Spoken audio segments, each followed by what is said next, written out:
जनसंख्या समाधान फाउंडेशन द्वारा आज जिलाधिकारी कार्यालय पर शिविर लगाया गया तथा जनसंख्या कानून को प्रभावी बनाए जाने की मांग को लेकर जिलाधिकारी को ज्ञापन भी दिया गया। कार्यक्रम का नेतृत्व कर रहे राष्ट्रीय अध्यक्ष अनिल चौधरी ने कहा कि भारत सरकार जनसंख्या के उचित समाधान के लिए ऐसा कानून बन जाए जिसमें भ्रम की स्थिति न उत्पन्न हो। जाति धर्म क्षेत्र में भाषाई बंधनों से ऊपर उठकर देश के सभी नागरिकों पर समान रूप से लागू किया जाए। जनसंख्या समाधान विशेष कानून अधिसूची होने की तिथि के 1 वर्ष के पश्चात कानून तोड़कर दूसरी से अधिक संतान पैदा करने वाले दंपत्ति को सरकार द्वारा मिलने वाली सभी प्रकार की सहायता एवं अनुदान समाप्त कर देने का प्रावधान भी किया जाए।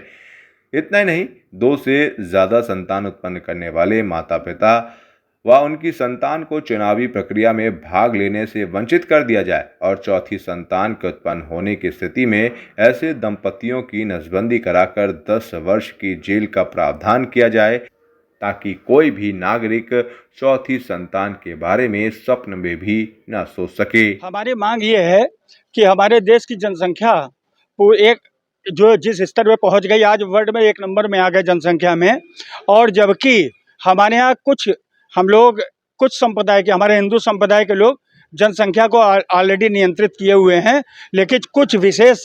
समुदाय के लोग इस पे नियंत्रण नहीं कर रहे हैं। इसलिए हम भारत सरकार से मांग करते हैं कि हिंदुस्तान में रहने वाले हर व्यक्ति के परिवार में 2 ही बच्चे होने चाहिए ताकि हमारा देश विकास की ओर बढ़ सके और हमारे देश में जो समस्याएं नई समस्याएं उत्पन्न होती हैं। आज रोजगार तो हम सबसे मांगते हैं, लेकिन आबादी, रोजगार अगर साल में 1 लाख निकलते हैं तो आबादी 25 लाख पैदा हो जाती है, तो हमारी सरकार भी क्या करेगी इस पे। इसीलिए हमारी मांग है, विगत 9.5 वर्षों से हमारी संस्था काम कर रही है और मैं आप लोगों को बता देना चाहता हूं, जब तक जनसंख्या नियंत्रण कानून लागू नहीं होगा तब तक हम लोग चैन से नहीं बैठेंगे। ज्ञापन में एक चीज और आपने मांग की है कि उनको कुछ सजा दी जाए, क्या हाँ, इस पे हम लोगों ने ये किया है, जो हम लोगों ने सुझाव रखा है अपने सेंट्रल गवर्नमेंट के लिए, ये रखा है कि हर व्यक्ति के 2 ही बच्चे होने चाहिए और दूसरा बच्चा होने पे अगर किसी कारणवश किसी के जुड़वा बच्चे हो जाते हैं तो वो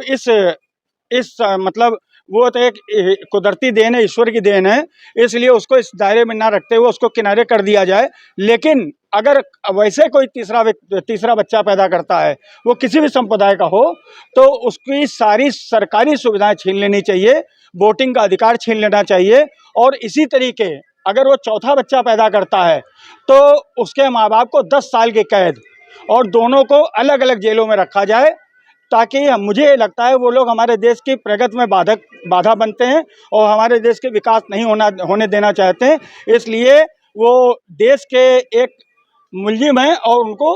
कड़ी से कड़ी सजा मिलनी चाहिए। किसे ज्ञापन दिया है और कहाँ है? हम लोग इस समय डीएम ऑफिस के बाहर हैं और हम लोग डीएम के माध्यम से ये ज्ञापन प्रधानमंत्री जी को भेजने जा रहे हैं। और विगत कई सालों से हम लोग, पिछले साल भी यहाँ पर थे, और मुझे ये लगता है कि अगर हम लोग चल रहे हैं, शांति के साथ चल रहे हैं, तो एक न दिन भारत सरकार को हमारी मांग को मानना पड़ेगा और ये मांगे पूरी होंगी। डेमोक्रेटिक आई न्यूज़ चैनल को लाइक करें, शेयर करें, सब्सक्राइब करें और बेल आइकन दबाएं।